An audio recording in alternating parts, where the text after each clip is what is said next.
A very good evening to all our viewers who have just joined us at Kopi With Vans. This is Vans, your host for tonight.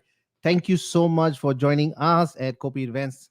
As usual, before we start our show or anything that's going to get started, it's always a very nice, warm coffee with Kopi With Vans. Cheers.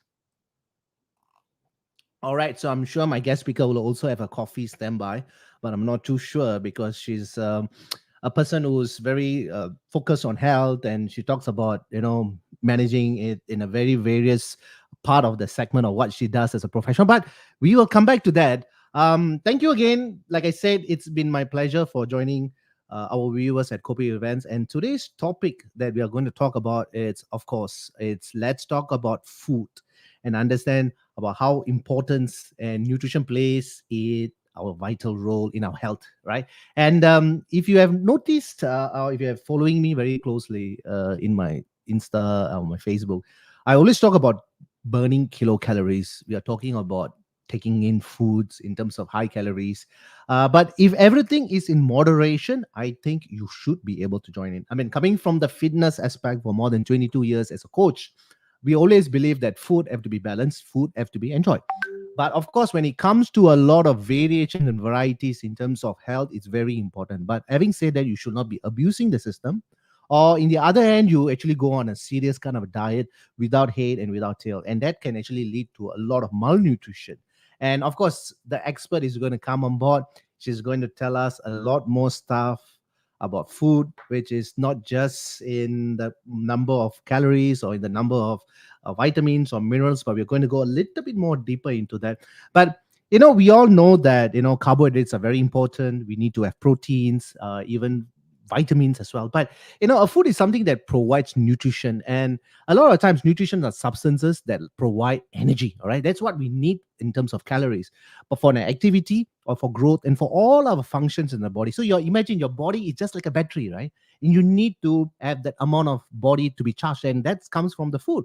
Of course, you need your rest, you need your water, such as breathing and digesting food and keeping warm materials, especially these type of cold weathers, right? Imagine if you don't have that kind of energy, if your body doesn't producing heat, where does the energy come from? Of course, from the food that we eat, all right? And also to be talking about keeping the immune system healthy, all right? And I'm going to bring in my speaker up, and she's going to tell a little bit more, or rather more detail into that, all right?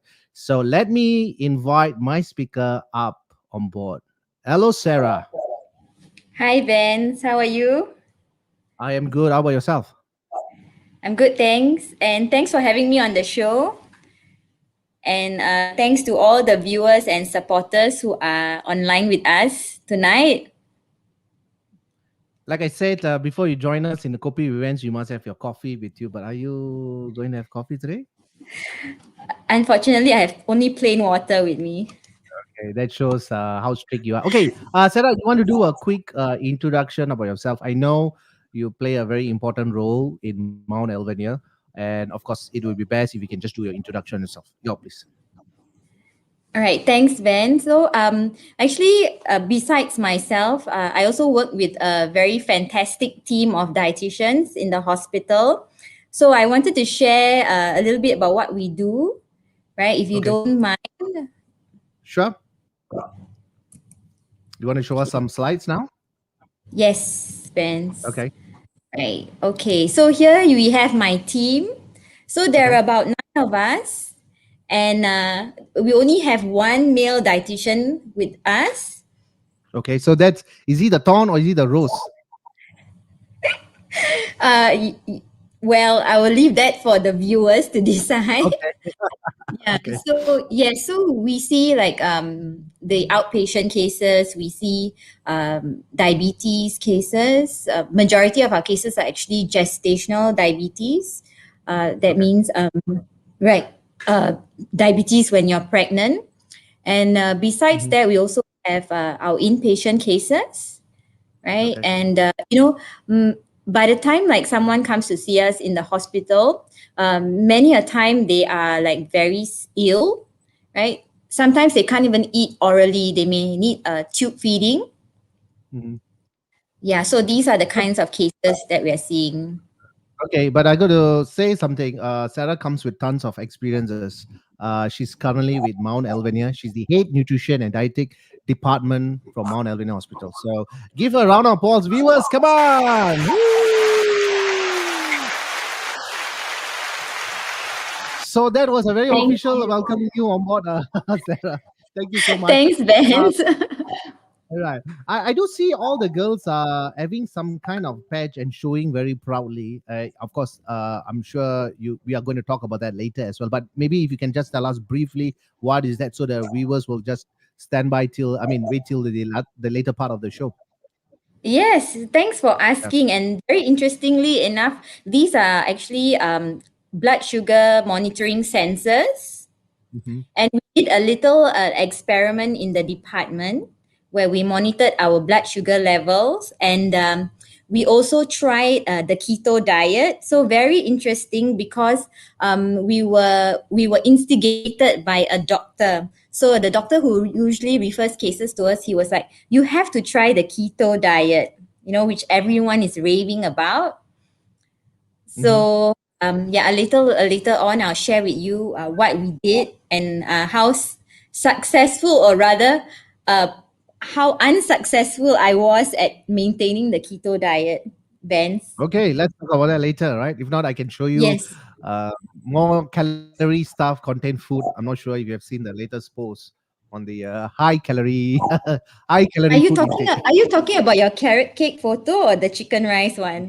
Yes, yes, that's right. And with a lot of other calorie food that we talk about. But of course, we are going to have a great a discussion later in terms of deficit and deposit, in terms of calories, in terms of nutrition. But I think right now, Sarah has some couple of slides to show us. So, Sarah, we can go on to the next slide. Yes. So right, I wanted to share with the viewers, a little bit about the keto diet because since everyone's talking about it recently, and the real keto diet, the carbohydrate content is actually very low. And if you can see from the slide here, right, it ranges between 5 to 10% of the total calories, Vans. And then it is also like not very high protein, as you can see, about a maximum of 25% of calories coming from protein. And the majority of the calories is actually from fat, right? So when you go online to check about this keto diet, you find that there are like the two different types, right? So you have the unhealthy version, I think, which you may be familiar with. So you have a picture of the bacon and the eggs there, Hmm. right? And you of course have the healthier version. And on the next picture, you see that's actually zucchini noodles with Okay. some prawns, so grilled prawns. So Hmm. basically what the keto diet, right, it could go either the healthy way or the unhealthy way. And depending where you are at, in your life right now. So for example, if you're young and you're healthy, you may be prone to or be tempted to go for those unhealthy diet, right? And as you can see, right, I've given you an example of what 5 to 10% of carbohydrates is. So for the Okay. whole day, right, there's only like two slices of bread, Vans, like for Okay. the entire day, Hmm. right? And it's about 8.5 tablespoons of oil and a total of about 300 grams of chicken breast. Okay. Okay. But So Sarah, yes. I'm just going to ask you. Sorry, got to pause you here for a while. In the most of the people who are exercising, or even for general population, right? Of course, carbohydrates. It's of course it's very essential. But there's also another bigger group of people, saying that I'm trying to avoid carbs as much as possible because they do not want to have weight gain. But of course, we are talking of the both balancing on the each side. One is, of course, to gain weight or to lose weight, but the other part is, of course, to eat healthier. So, in a very expertise of your area, is carbohydrates are very essential for everyone, or we should stay away from carbohydrates? All right, I think carbohydrates have been tainted the bad guys, basically because many of us have been over consuming the carbs. So, but carbs are actually essential to our body in terms of the energy provision.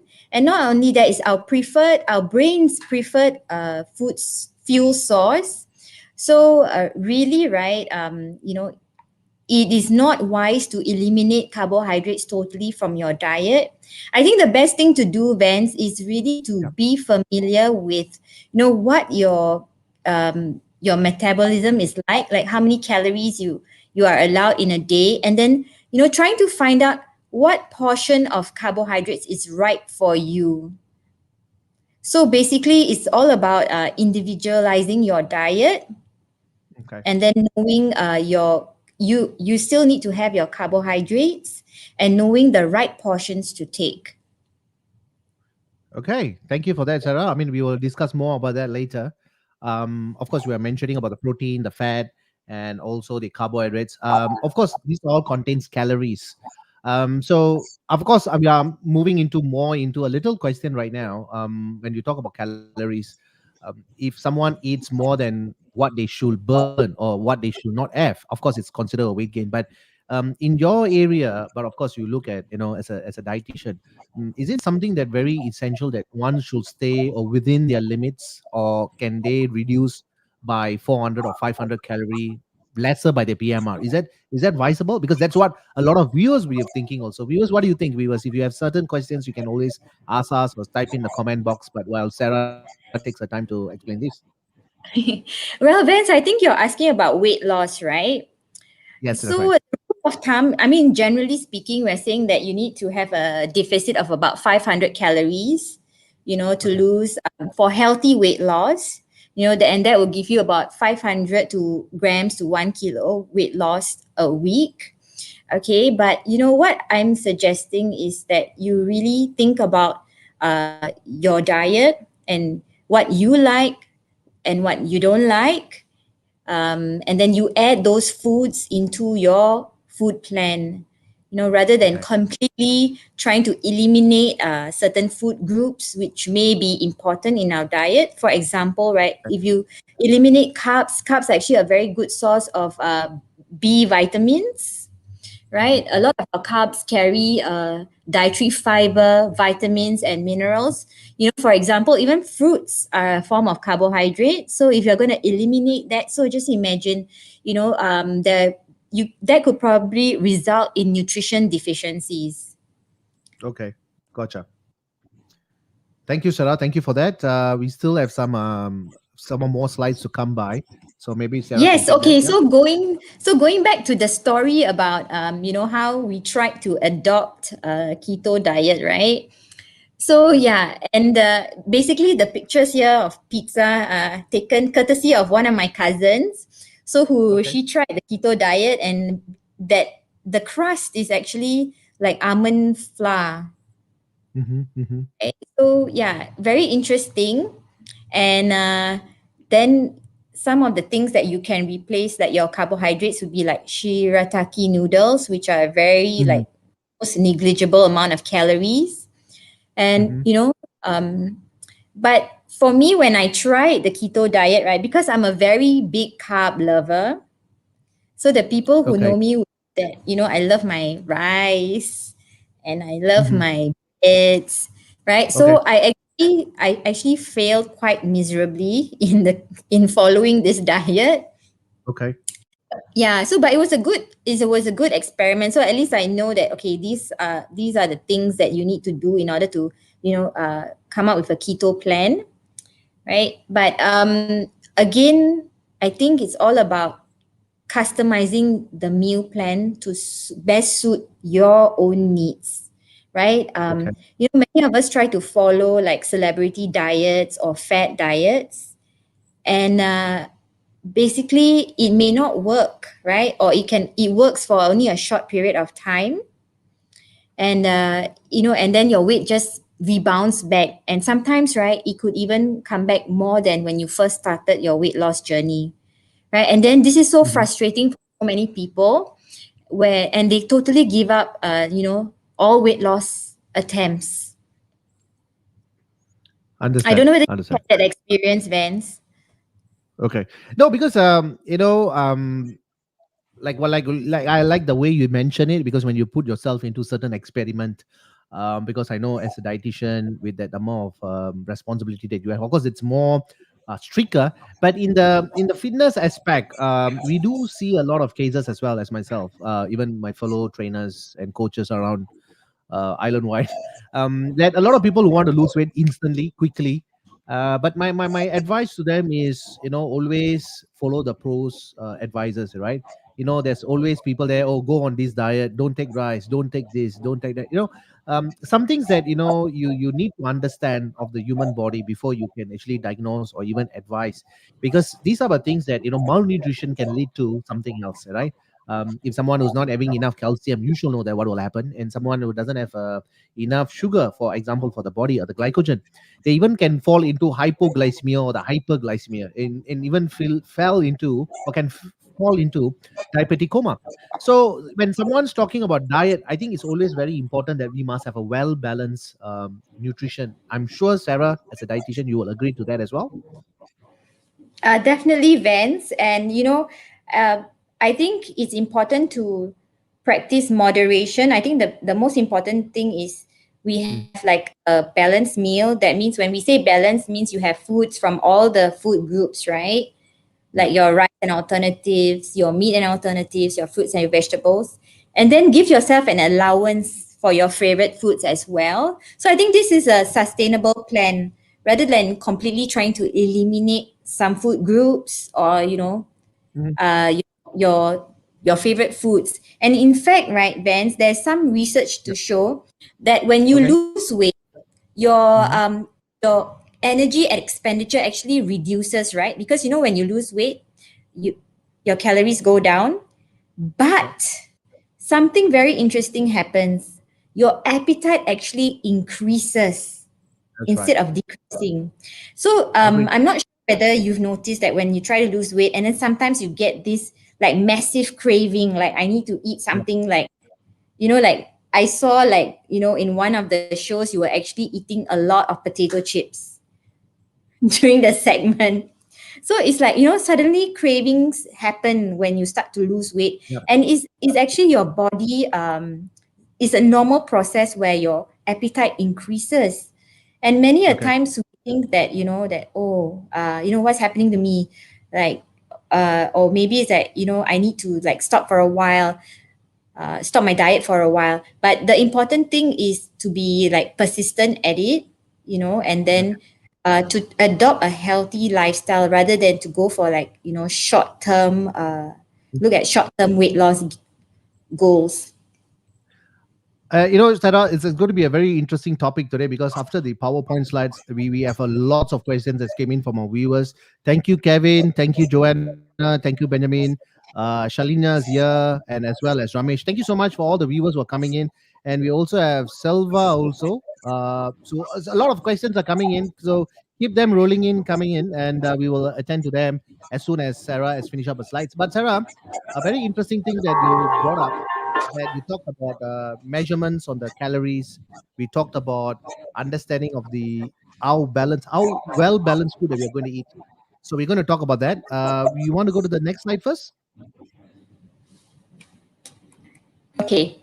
Yes. All right. So just like to complete the keto diet, basically not everyone is not good for everyone, right? So if you have type 1 diabetes, if you recently had a heart attack or a stroke, right, and you have a liver, some sort of liver disease or or kidney disease, or if you're even pregnant, trying to get pregnant, or if you have like psychological issues, like you feel very sad or you're prone to emotional eating. So these are some things that you might not want to take up the keto diet and instead go for like a healthy eating plan. Mhm. Gotcha. And Yes. so now we're going to the next slide. Right. So we I also wanted to talk a little bit about pre-diabetes, and then or Okay. how we can prevent diabetes. And one of the important ways to do that is to lose weight, Vance. And when Okay. when I say losing weight, we're not talking about you going back to your ideal BMI.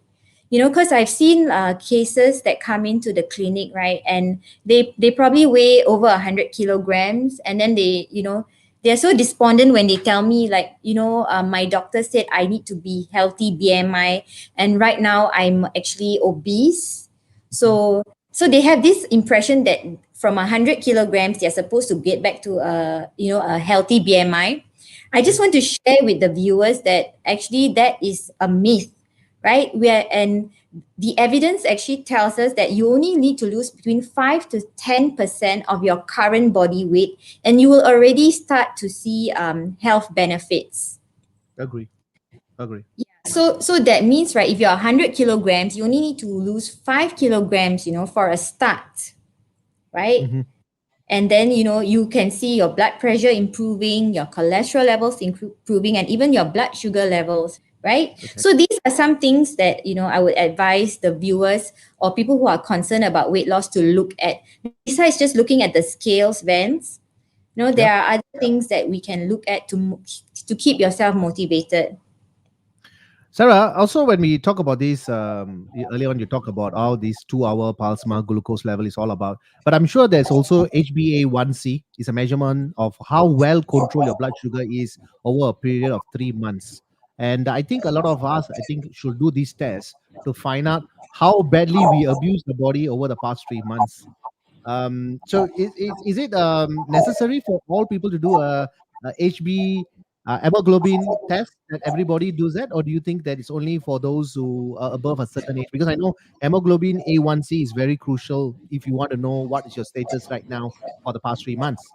So usually, the doctors will check HbA1c if you have diabetes, and then basically gives them like a snapshot of your blood sugar control over the past 3 months, Vans. Yeah. Okay. So, if you've been binging out, for the past 3 months, we can Okay. tell. Okay. And sometimes some of my patients are very cute. So when they come to us, their fasting blood sugar or their random blood sugar is like very good. But when you look at Mhm. the B1C, it's like, oops, it's like really high. So then you know that they haven't been following a meal plan or they haven't been doing their exercise, Right. you yeah, previously. All right, Shara. Thank you so much for that content. So we are going to go to the next slide, I'm sure. Right. So basically, Vance, this picture shows you the patch, the results from wearing that patch, the Mhm. freestyle patch, which you in the first picture you saw like the team we were using that round sensor, right? Yes, So right. yeah, the good thing about this is like you don't need to prick yourself. Okay. So the sensor is there for 14 days, and for 14 days we're able to tell what's your blood sugar throughout the day, right? Okay. And you can also record what you've eaten, and then it corresponds to that blood sugar level. So, for example, here, so one of our patients, they had like bihun and black coffee, and then you Okay. see like this was her lunch. Then you see that it's going up.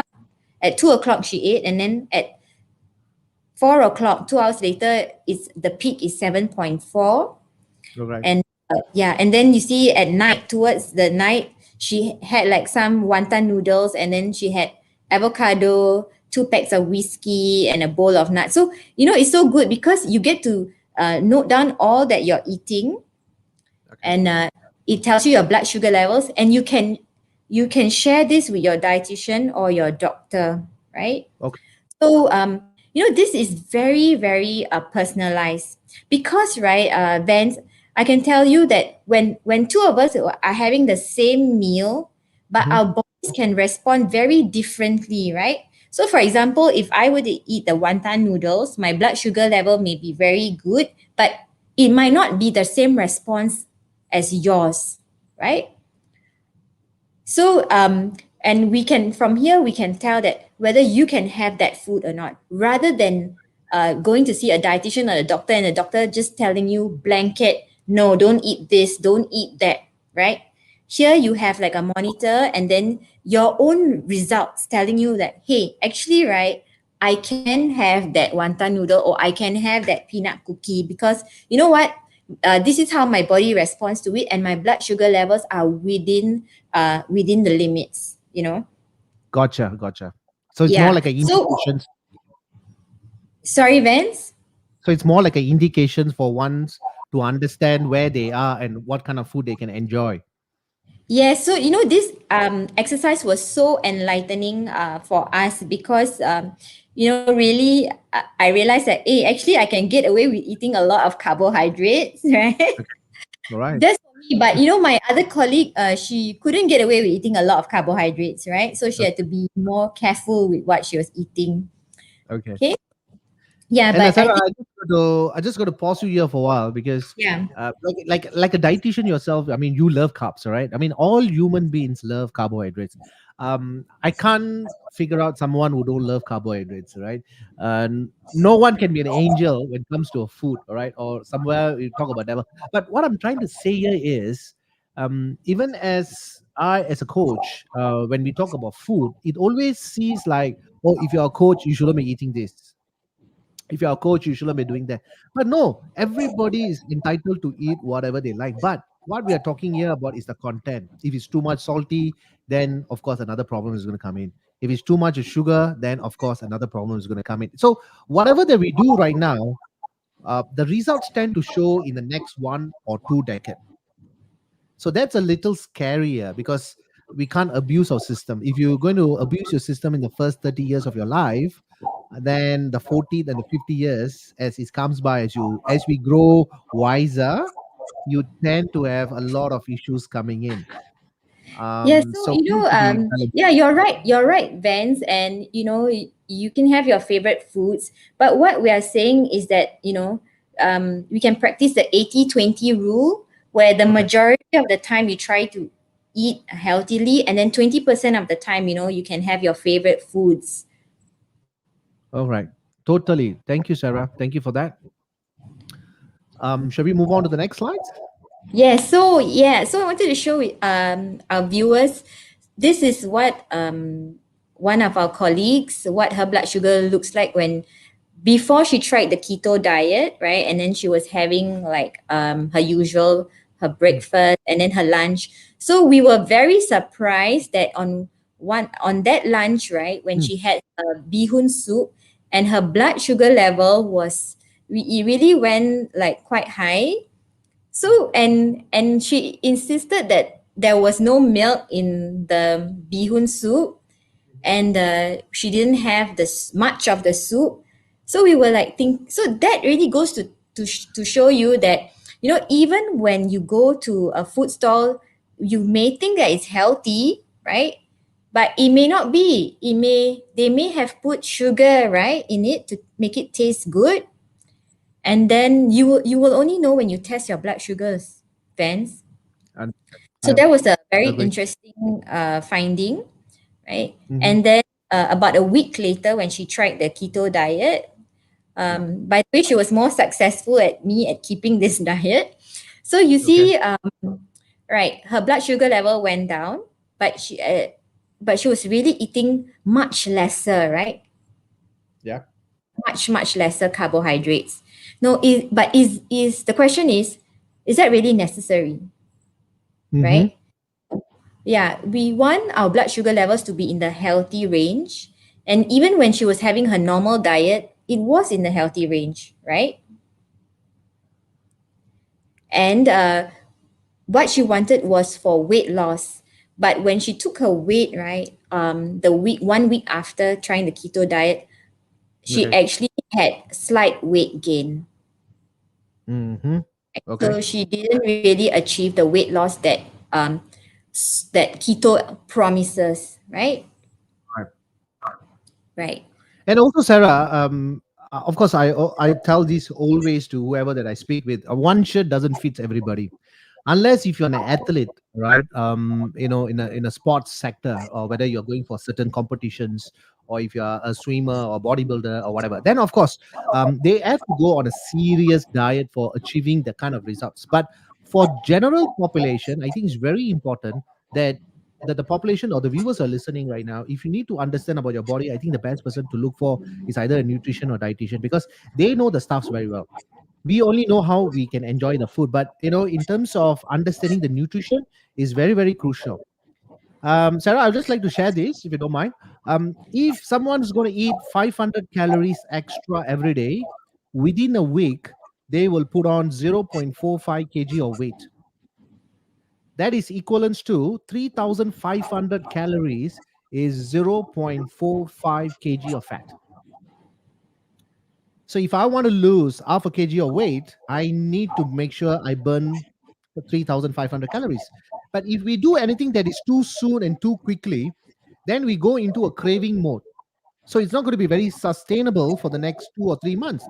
And then if you see that individual who have lost 7 kgs, they put on maybe 10 or 11 kg because their appetite grew bigger, like what Sarah has mentioned, because you tend to have that whole kind of cravings and the love for food just emerging in front of you. And you can't because that's psychological versus your physical. So you're going to fight with the both. So that's what exactly what Sarah said. Thank you, Sarah, for that. So actually, Vance, I just want to clarify. So the Yeah. 500 calories, right, is just Yeah. like some theory, okay? So it Okay. really depends on your body type, the exercise that you've been doing, Mhm. your food. So if you're eating well, like you're eating nutrient dense foods versus Mhm. your calorie dense foods, that means to say like your junk food, your potato chips, but if you're eating like fruits, vegetables, so whole grains, now it's different, right? So Yep. you have to apply that 500 calories of deficit, every day in order to lose, that much of weight. Because, I think one of the viewers rightfully put it like, I don't even know how to count my calories, right? Yes, So, that's right. instead of counting calories, why don't you look at your portion sizes? I'm suggesting that people start for getting familiar with how, like, what's the portion size that is suitable for your body size, and then practice that because that's so much easier. Like, for example, a fistful of rice, right? Okay. So if you want to have your rice for your lunch and dinner, then you have a fist full size of rice for each meal. Then you can never exceed your caloric intake, Hmm. right? And of course it comes with your, and then your protein, so a palm size of meat or fish, right? Hmm. And then again a fist size of vegetables. So how many of us actually have like a fist size of vegetables for your meal? Not you know many, I guess. yeah, and even myself as a dietitian, I find that so difficult to achieve if you are eating out, right? If you're at home and you're preparing your food at home, then that's no problem. But when we Mhm. eat out, and we also like quite concerned what they put inside the food, right? True. Is there a lot of Agree. salt? Is there a lot of sugar? So I think if you think about foods as in terms of your portion size and trying to achieve that, that might be more helpful than trying to painfully count all the calories, right? But of course, I will also have like patients who come to see us and they're so diligent, Vans. They come up Okay. with Excel spreadsheets, It's amazing, I tell you, like they have Excel spreadsheets, they keep like they have apps, and then they're so diligent about counting the calories and keeping everything on track. So it really depends on your personality type, and then finding what is suitable for you, right, Vans? Understand. Totally agree with that. Okay, Sarah, I think we have more questions coming up. So, to all the viewers, I know the questions are just keep on coming in. Thank you so much for that. We will definitely answer that. But let's, Sarah, finish up another few more slides and then we will jump into the Q&A segment. And of course, we're going to talk a little bit on the discussion about calories and food and kind of stuff. So, Sarah, a few more slides for you. Yep. Yes, okay. So this is basically what I'm saying about the portion size, Van. So here you see like for ladies, if you are on a 1,200 calorie diet, and this is the amount of rice you can have for your lunch or your dinner, which is like a three-quarter bowl of rice, right? And if you're a little bit more like someone who is sedentary, then a lady who's sedentary should go for 1,200 calories. But if you're a little bit more active, then you can have a little bit more rice. So it's about one bowl.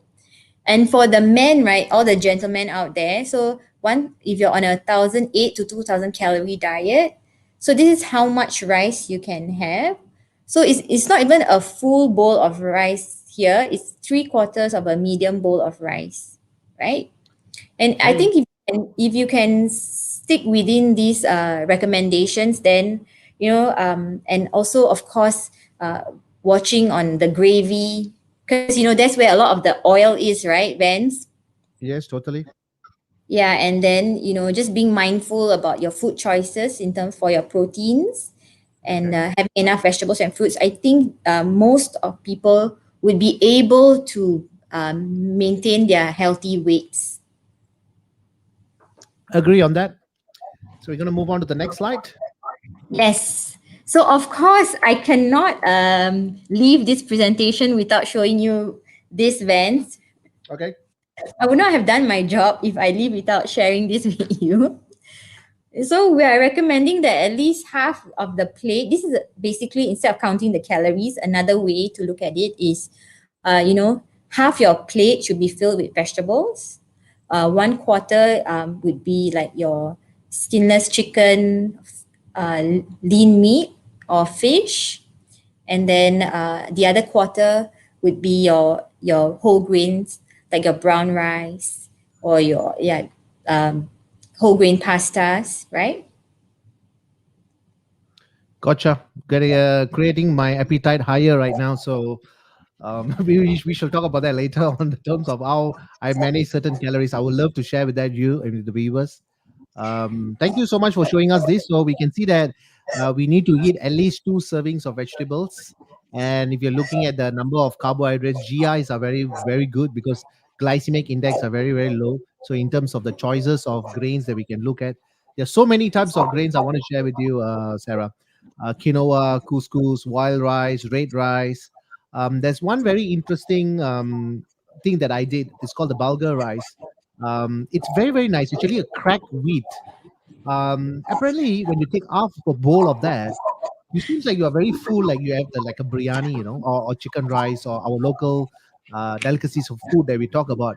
But I think it's a matter of the GI that we are talking about. Glycemic index is very, very crucial to make sure that we don't abuse the system by going into the hyperglycemia or going on a diet and then we fall into the hypoglycemia.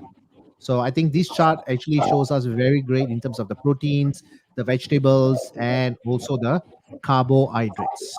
Thank you, Sarah. Thank you for that.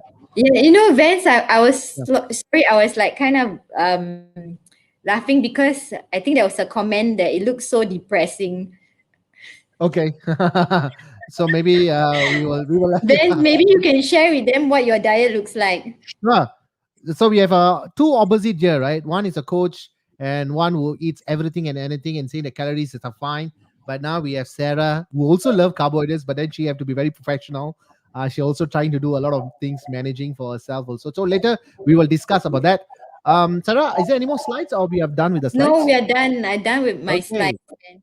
So we can stop sharing that and then we'll address the viewers' questions and then we can also have some discussion here. Alrighty, Sarah. Can you catch me right now? Okay, so Yes. thank you so much for the presentation. That Sarah was coming live from. Right now, you are at home, or where are you right now, Sarah? I came to hospital, Vance. Okay, so thank you so much for taking that effort and coming in. So that is Sarah Sinaram. She's the head nutrition and dietetic department from Mount Alvernia Hospital. Thank you, Sarah. Shall we go into a little bit of discussion before we take the questions? But I'm going to just share a little bit that we have. We have a particular questions by Deepam, one of our regular follower and a big fan of Kopi With Vans. She said that is the keto diet effective for diabetics? And if so, how long do you actually do the keto diet for? Right. So I think if you have diabetes and you want to follow the keto diet, you have to do a lot of blood sugar monitoring. You need to inform your doctor that you're going to follow this diet because they might have to adjust your medication. Remember that keto is low carbohydrates, and the doctor has probably tailored your medication to your carbohydrates in the diet, right? So before, and if you have any medical condition and you're going to go on a diet, please And if you're on medication, you need to tell your doctor, because what happens, we have had cases where they don't tell the doctor, and then they still continue with the same dosage of medication, and then they go into hypo or hyper. Yep. Yeah, so um, very important. If you have long-standing diabetes, which is not and has been not under control, then it is not advisable to do so, really.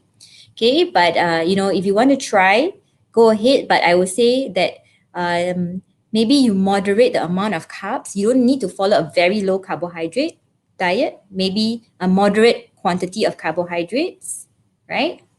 And remember, when you do a plan, right, a food plan, it really should be something that you enjoy and you like, and something that you can adopt for long term, right? So when you're only following a diet for a short term bans, that is called a fad diet.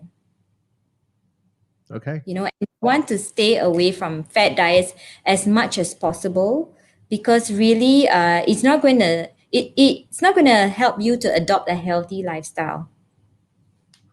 Thank you for that, Sarah, for answering Deepam's question. Hope that has answered you, Deepam. So we have Joanna here. So thank you, Joanna. She said that it's called the fathead crust made with almond flour and cheese. Is this what we are talking about, Sarah? Yeah.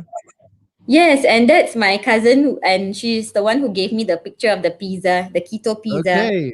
So we shall hear from Joanna. How was that particular pizza was, right? I mean, she enjoyed it, so she should share with all our viewers here. Thank you, Joanna, for that. So we have already addressed Kevin's question, yes. I mean, in terms of calories. But I just want to share something here, Kevin. But I think it's very crucial that in my line of work, apart from Kopi Vans, as a coach, there's always been requesting that I need to lose 5 kg, I need to lose 10 kg or 15 kg or 20 kg. But I think what is the most important is we need to understand that we have came along such a path that you have been gained 10 kg, and that's for a reason, because there's something in the lifestyle that has not been changed, that is something has not been monitored or shifted. So what I usually would suggest is let's look back. So it's very important that one should do the HbA1c first to understand what is happening inside. Then we look outside. Unfortunately, I got to stress this word. A lot of people start exercising or start running to a dietitian or nutritionist or coach or even to a particular doctor in terms of cardiovascular or cardiologist or endocrinologist only when a symptom comes in. And I think that can be prevented if one takes responsibility of themselves. So a yearly checkup is important, or 6 months checkup is important, 3 months, quarterly important, like doing the HbA1c. And I always stress all my clients or my friends that HbA1c is very crucial, because if you do that, you definitely will know what has exactly happened in the past 3 months. And then we look at the report and say, okay, this is the path that we want to take on. We want to do modifications in the lifestyle, both mentally and physically. So Sarah, what is the recommendation of doing this HbA1c for people who are just like without any symptoms? Is 3 months a kind of compulsory, or you think it is up to the individual to come in? Because right now people don't go voluntarily for that measurement. So what is your take on Well, that? I think, Vance, as you mentioned, doing your regular health screening every year is very important, Yeah. right? And yeah, so the HbA1c, I think not many people would be familiar with that, right? But if you do, then yeah, you can go and get that done. But or else they could come and do the freestyle libre with us in the clinic, right? So you Okay. can get your patch, right? I think it's so insightful because you get to know how your body responds to food over 14 days. What's your fasting blood sugar like? Post meals, what are they like? Even when we are sick, Vance, that you may be surprised that there might be changes in our blood sugar levels, right? And really, at least everyone should check their blood sugar levels once a year, really, at minimum. And more often, if you think you have a family, if you have family history, or you are overweight, you know then you definitely would have to go for your regular checkups. Thank you, Sarah. Thank you for that. As more questions are coming in, thank you so much. So we have Joanna have already given an endorsement on the pizza. It's a great for pizza lovers on a low carb diet. So we definitely got to try that. Maybe I love to explore the low carb diet, right? So Sarah, very important thing right now. The question is coming from me, right? We often hear this word diet, diet. Go on a diet. I'm going on a diet. I'm going to crash diet. I'm going to go this. Honestly speaking, this is based on my experiences, based on my view. I think the word diet should be changed to a balanced meal. The reason why I'm saying that is because as a psychology student, which I'm still studying, I think it's very important when we use the word diet, somehow or other, I feel to be stressed. I'm not sure, but maybe is there something that we can talk about? Because when we say diet, people go on a very strict diet, unless like what you do, Sarah, because you are a professional and working towards the nutrition of the patients and people who make sure they get the correct amount of nutrients and minerals and vitamins and iron. They make sure they don't fall under deficiency. But what is the Yes. two different things that we are looking at as a dietitian as well, and a diet for general public where they just jump into the horses and then start riding it without any plan ahead? What was the big difference? I think you're right, Vance, because the word diet has some negative connotations to it, right? So one of our very good friends, she put it very nicely. She said a diet is actually a healthy food plan, Okay. right? So if you think of it as a healthy food plan, I think it really encompasses everything about about the diet, that in as in the four food groups, and it's really a plan to help you to achieve your health goals, basically. Thank you, Sarah. Thank you for that. And that's Sarah, the head nutrition from the dietetic department from Mount Alvernia Hospital. So, Sarah, we have another questions coming up. I think it's very interesting here. We need to take this about supplements. How about supplements which are essential? Asked by Kalpana. Thank you, Kalpana, for that question. I think it's very topic because every time you talk about supplements. And Sarah. Right. So I think what the basic supplements you should be having is really very individualized, seriously. So you need to look at your diet and where you are lacking in, right? So I think if you're having a well balanced diet, you're eating very healthy foods, you're eating mainly at home, then you are less or at lower risk of being at prone to nutritional deficiencies, right? So you might want to take just like a basic multivitamin. Okay. But if you feel that you're not getting a well balanced diet, and you're not getting enough, for example, you're only eating like red meats or things like that, you might be lacking in some omega 3, then you might want to consider a bigger or wider range of supplements.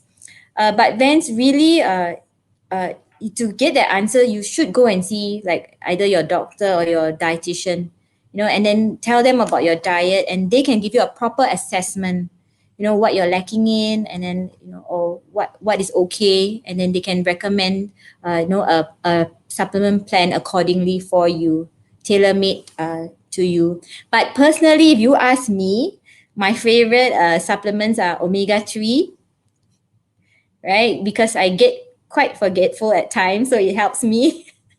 Okay. So it reduces inflammation in the body, right? It's good for your blood circulation, and so omega 3 is my favorite.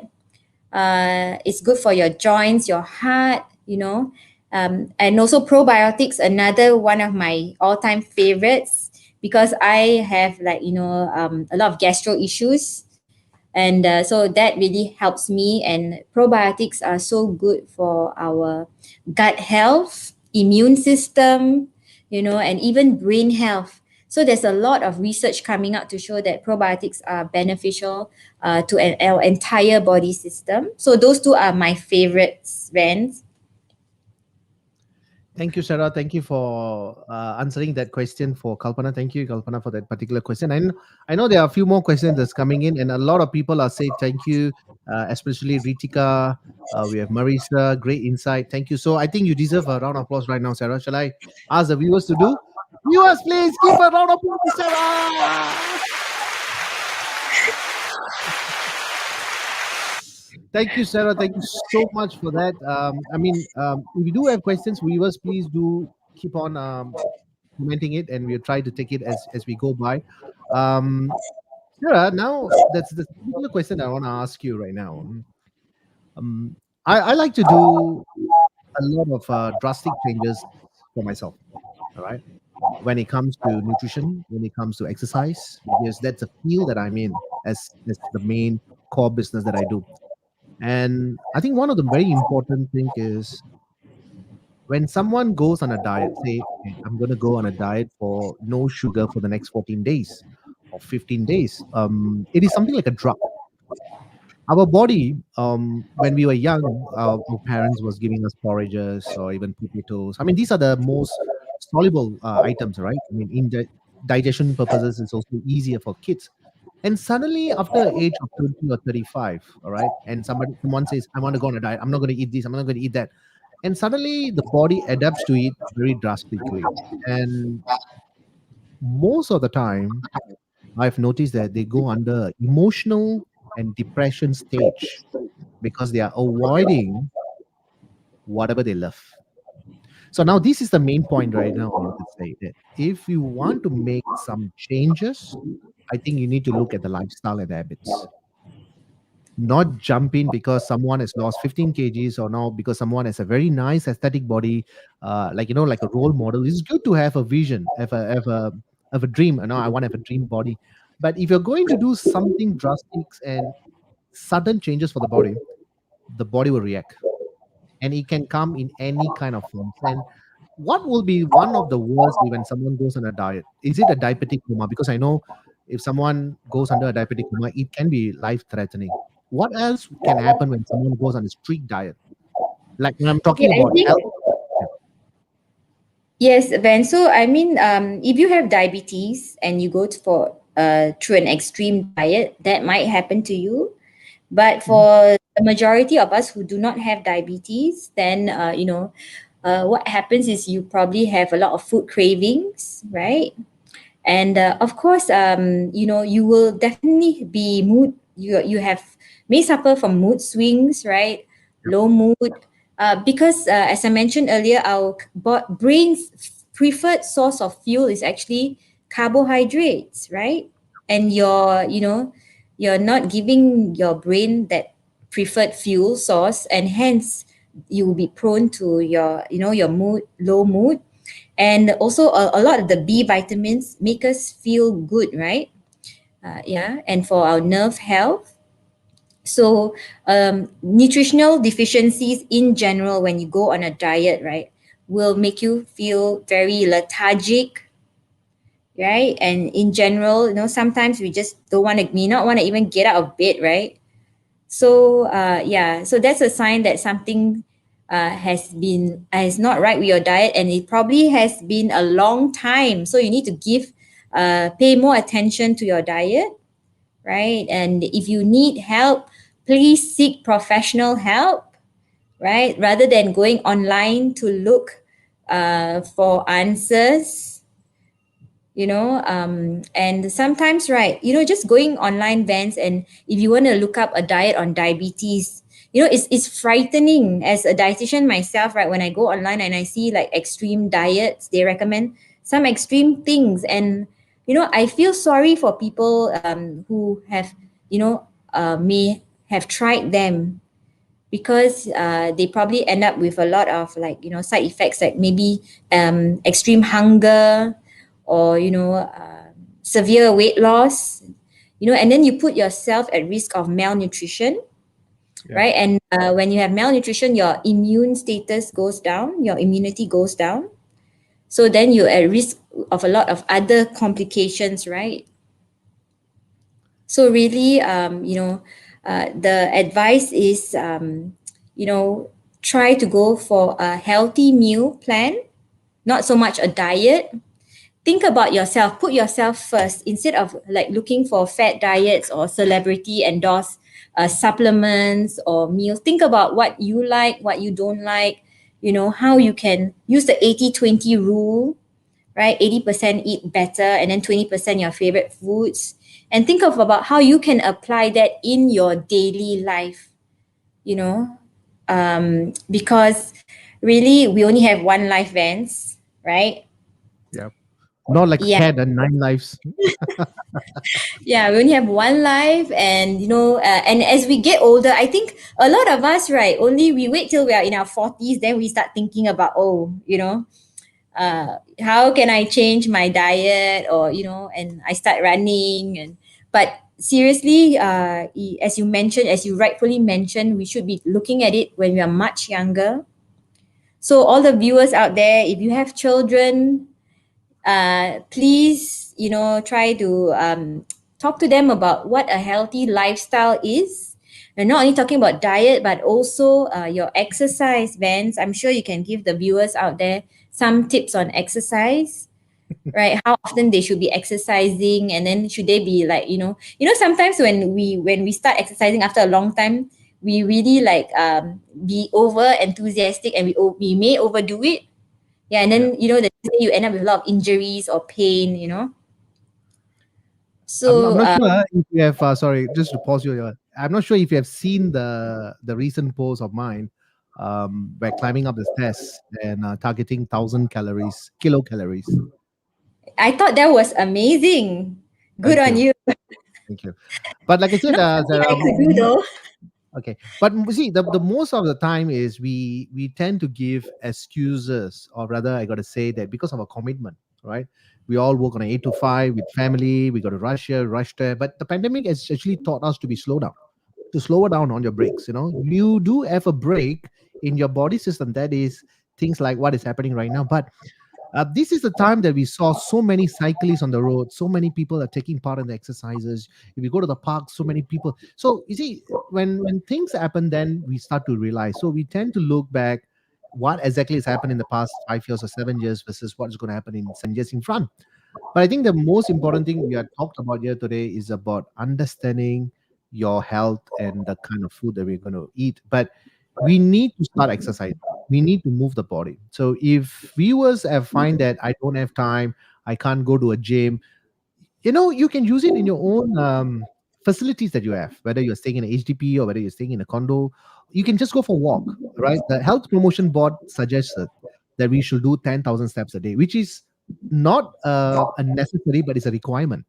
Because when you do a 10,000 steps, you are actually burning, or rather, you're doing about 1 hour, 40 minutes of walk, right? The duration of your time of duration, but the intensity depends on you. But if you are a person who are above 40, 45, or 50, I think it's always good that you always check with the doctor first to get a medical clearance before you start any kind of exercises. So these stairs are very great for cardiovascular, but it can also put some kind of pressure on your knee. So you make sure that when you start doing it, you have to take baby steps, speak to us professionals, go and check out with a doctor, check out with like people like Sarah, who's a dietitian, can look into the kind of food which is professional at Mount Alvernia Hospital. So I think these are all very crucial that we need to understand before we can even jump into the exercises. But Sarah, I'm going to show you something which is contained probably about wow, I reckon is about 1,800 calories. Can you see this? So that was a carrot cake and a chicken rice, our local food, of course. That was in my tummy earlier morning, which is about almost 1,300 calories. Why are you I'm not looking so gonna shocked? judge you, Vance. Sorry. I'm not gonna judge you on that. Okay, okay. I mean, that's what a lot of people ask me. Hey, you as a coach, show me eating. I say, why? Coach doesn't have tummy and intestine and digestive system. No. So you see, the impact that what I'm trying to make is you can eat whatever you like, but make sure you're being balanced and you pay your dues, which means if you had that much of food, make sure that you don't over compensate, all right, in the next couple of days or even for the week. So we need to understand what we're actually really looking at. And that's what I keep on saying. You need to understand, you need to understand. But unfortunately, we only tend to exercise, or when we tend to move into an exercise program or take food seriously when we start seeing the numbers goes up. But I think it is fair that you also need to look into it. All right, we go have another two more questions before we're going to end the show. We got Rita here. Do you need a combination of pre and probiotics for optimal efficiency in your healthy diet? Right. So, just to like share more with the viewers, so the probiotics are actually the good bacteria, right? And the prebiotics are is the food for the good bacteria. So definitely, yes, you need both the prebiotics, which is the food for the good bacteria, and you need the bacteria itself. So, but many of our fruits and vegetables contain the prebiotics, right? And even our whole grains contain prebiotics. So those are natural sources of prebiotics. So that is why we still have to fall back to, having your fruits, your vegetables, your whole grains. I know, even though it sounds like the old age saying, right, Vance, Yeah. or it's nothing new, but the reasons are because there are so many, besides having the vitamins and minerals, it's those beneficial products in our everyday fruits, vegetables, and whole grains that contribute to optimal health, Vance. Thank you, Sarah. Thank you, Rita, for that question. I hope that has been answered. Um, so before we end the show, Sarah, we talked about the patch thing that one actually puts on the hand and then monitor for 14 days. I mean, I'm sure from offline you can also monitor them. Is there something like that where I can be in the west area, you can be in your office and you can monitor my progress? Is there something like that? Yes, that's right. If you are one of our clients, right, we would be able to see your data when even when I'm in the office, or you can transmit your data to me, and I'll be able to advise you, right? So it's quite a cool, a neat kind of a device. And I even have like one of my very good friends, her dad, who lives in Bali, right? So he sends me his results, just to give some advice, and just to motivate him time to time. So he'll send me his blood sugar results from that Freestyle Libre sensor. So it's really fascinating how technology can actually help us, maintain better health. And just the other thing we were talking about, moods, and we're talking about people who are motivated here, Vance, who be able to change their diet and go for exercise. But what if you're not motivated, right? What if you feel sad all the time? I think then you need a little bit more help, right? So you need to see like either a clinical psychologist, and the best thing to do is really to go to your GP and then tell them how you feel. They would have a list of resources or resource persons for you to contact. So sometimes we blame ourselves that, why can't I just go out for that walk, or why can't I get out of the house, why can't I be happier? So really, it could be like some psychological problem might be affecting you, and you definitely need professional help, and there's no shame to ask for help. I totally agree with you on that, and I think that's very crucial as well. A lot of us, I mean, it's because of the judgment and the comments that someone will give. Hey, if like my example, if Vance is seeing a psychologist, hey, Vance must be mad, or Vance got some problem. I think that kind of stigma should be put aside or trash it out in the bin. And what works for you and what is beneficial for you, I think that's very important. So if help is needed, it's never shown as a weakness. In fact, it's shown your strength that you're overcoming the obstacle to gather it and you want to obtain it. So I think that we need to give our fullest support for that. Definitely, Vance. Thanks. Yeah. Thank you, Sarah, for spending almost 1 hour and 5 minutes with Kopi with Vans. It was an absolute pleasure. Thanks for having Mount Alvernia on your show, Vance. Thank you so much. And thanks to all the viewers. Before we sign off, Sarah, is there any a tip of an iceberg of our advice that you want to give, or something that Sarah always follow that you want to share it to someone? You know? Well, for myself, right, I eat whatever I like, Vance. Okay, okay, all So right. yes, but of course, definitely, I practice portion control. Definitely, I'm so big on portion sizes, and then for sticking to the portion sizes, so I can Okay. eat whatever I like, but then not too much of everything. Okay, so everything need to be balanced. Everything needed to be in moderation. We got to talk about the habit. We got to talk about the lifestyle, and so Yes. many things And on our part, right? variety, right? Variety is the key to life, right? Thank you, Sarah, so much for that. And I think you have done a very well because we got so many great comments that keep on coming in for Sarah. So thank you so much. You're most welcome. Thanks, Vance. Thank you, Sarah. We will still keep in touch, and I appreciate your time and Mount Elena for supporting Kopi Events for this segment and making our viewers understand what kind of the new patches that you talked about and the food and what exactly you do and what is the beneficial for our viewers. Thank you so much for that. And I will sign you off now. We will catch up soon. Thank you, Sarah. Bye. Bye. All right, so that's Sarah, who spent almost about 1 hour and 7 minutes, and now it's almost 10. I really appreciate her because for going back, or rather, she was there. I'm not sure how's the schedule like, but to staying back till 10 p.m. to share this, I really think Mount Alvania and Sarah as the head nutritionist and dietetic department, and actually look at that. Thank you so much, and like I said in Kopi events, I think it's very important that there's never a size of a t-shirt that fits everyone. Never, never, right? It has variations, it has varieties. We have different likings and we got different opinions. We also have different ways of comments and judgment. We can never make everyone happy. Like I said in my recent post, if you're following me in my Insta and Facebook, is if you want to make everybody happy, we got to sell ice cream because everybody loves sugar, right? There are some might not love, but I think everybody loves that. You got to do what beneficial you, beneficial your loved one. If majority of the people come in and supports you, I think that is important. But you just got to go move forward. I think when we talk about food, I got to stress this as a coach, and again, 21 years of humble experiences. I think the word diet has become so stressful, especially someone who goes for a party or a holiday, not during this pandemic, but before that.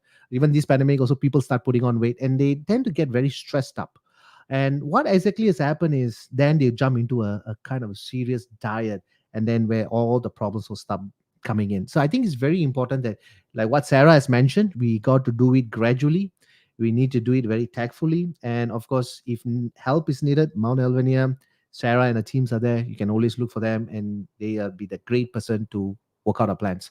And I said, our body is a most valuable and priceless thing that we have for ourselves, because this is the only place that we live in. So you want to give the best of everything to it, right? Even when you talk about food, when you talk about rest, when you talk about water, anything, you want to talk about that. I think it's very, very crucial, so that it will be kind to you. If you don't be kind to your body will tend to give you all kind of problems in the next 10 years or 20 years. So never abuse it. All right. Even in my poses that I talk about high calorie diets, or even when I post pictures like biryani and bratas and calories, and there's a purpose of it, because I want to make the word diet not exist anymore. I mean, as long for my clients or for people that I know, because you need to enjoy food, but at the same time, you don't want to put yourself into emotional stress and mental stress as well. Because losing the amount of weight is crucial, but you got to look inside first before you start looking outside. Not just I want a six packs, I want a good aesthetic body, but if your inside is not functioning at where it should be, then we are heading to a disaster. Of course, like I talked about it, diabetes is there, atherosclerosis is there, so many other things are coming in. Even our MP has mentioned that diabetes is rising up. So we need to take actions. We need to start exercising. We need to start our body and start the engine. All right.